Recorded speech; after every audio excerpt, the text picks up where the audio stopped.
Alrighty, so I'm making dinner and I miss my friends and want to make a video.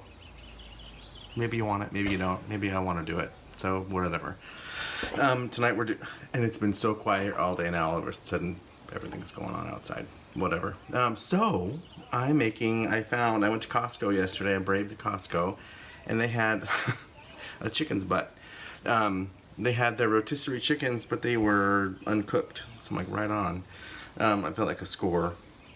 So I'm gonna make beer can chicken tonight. So what I've got is my biggest cast iron skillet, and didn't have a beer can, so I'm using what I had. I don't know where this came from, but I kind of poked the holes out of the top, or made a bigger hole and opened it up, and it's half full of whatever beer you got. I had a Corona. So that goes on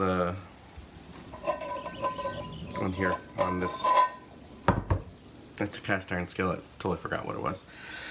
So then I have, I make my own, I do my own diced minced garlic. So I do a whole bunch at a time. So right here, if you can see it, that's, I don't know, probably 10 cloves of garlic all minced. And I'll show you how to do that another time. Even went all fancy Food Network and did all the spices. I have a tablespoon of salt, tablespoon of pepper, a tablespoon of paprika, and a tablespoon of oregano. And you, again, use whatever you have. So I'm going to take this garlic, and it's going to get messy. If you have any gloves that you want to spare, put them on. So I'm getting this is the back, and we're not going to eat that. We're going to eat the breasts up here. So I'm going to spend most of my time putting the garlic on this, and this is gross, but it's going to taste really good, and I'm sure we all have antibacterial soap. So this chicken's getting a rub down, and then any garlic you have left over, you can put in that little can that's gonna have a can full of beer. This might run off, it might fall off as it cooks, and whatever. You can do it a couple hours ahead if you want to really get the garlic flavor in there, kind of making a mess. But this also gets it's gonna make really good juice as it cooks. So I've got a real messy, wow, it really is messy, a real messy garlicky chicken here, but it also will help the spices to stick. So I've got the salt, pepper, oregano. It's probably too much, but I'm putting it on liberally. I'm just coating the chicken. It's really a no-brainer. It's really easy, but maybe it's not easy for everybody.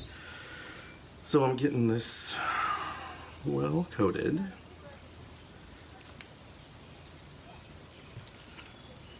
This is gonna be so good. And I'm cooking when I'm hungry, and that's a really bad idea, because now I'm probably gonna go tear up the Doritos while it's cooking and not be hungry. But anyway, so it's all on here. Pretty good. And I really should have kept a clean hand. That's a good cook's cardinal rule. So I'm just gonna set this chicken right on top of this beer can, right up its butt, or water can, whatever it is. Oh, maybe. Yeah, there it goes. And then you spread the legs out so that it'll stand up. Push this sucker all the way in. I got pepper up my nose. Okay, and every other day it stands up. What the hell? Oh my gosh. Okay, so we have excuse me. I'm in my own house, so I'm not spreading anything except to me. We have a slanted chicken over here. I'm washing my hands because it's gross. They're filthy. But didn't get to see me do it, I'll figure this out, how to do it better. So it's kind of tilted, but it's gonna be really good. And so I'm gonna take this out to the barbecue and put it on, I'm gonna put one, it's an indirect heat. We have a gas barbecue, and so one side will be pretty high and one side will be really low. It's because otherwise, if you put the chicken on top of the barbecue and like the super high flame is under here, right under the chicken, it's gonna burn the hell out of the bottom, and the top's gonna be unevenly cooked. So we'll indirectly cook. So there's our barbecue has 2 flames. I'm gonna put the chicken on this side and then turn this flame up super high so it indirectly comes and cooks the chicken on both sides. The cast iron skillet is good at deflecting the heat too. So I'm gonna do that, and then I'm gonna try and keep the temperature between 350 and 400, and it might take about an hour. So I'll be back in an hour. We'll see. Hopefully it's good.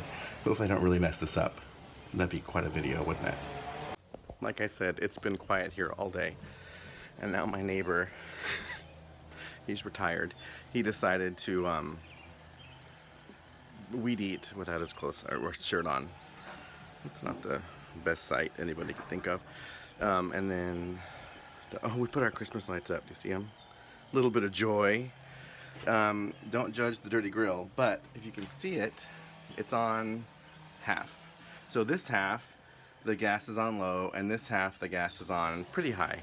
And so I'm going to shut it. And of course I can't flip the camera around. But see, I'm keeping the temperature 350, 400. And then if it looks like it's not cooking, we're gonna have an issue, and I'll turn it up. Back later. I told you.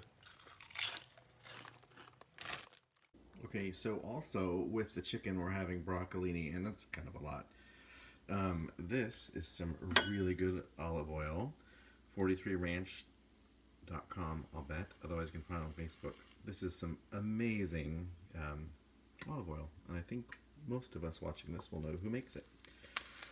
I'm putting some olive oil in the pan,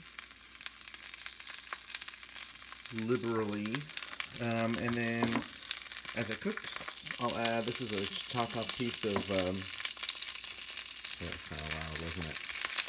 A chopped off piece of garlic. It's probably 2 cloves there, and then a lemon later on towards the end. We'll finish with the lemon, and then some salt and pepper, and we'll just kind of let them go there. It's kind of a medium heat right now. We'll stir it in a little second. But that's a good side dish to have with the chicken. So the chicken's done, and oh shoot, where's the thermometer? The best way to tell it's done is on the neck, stick it on the inside, as up against the bone. That's one good spot, because that's the last spot to cook. And then against the bone on the thigh and leg, on the inside there. Those are your spots to check for temperature. But I've taken it out of the pan.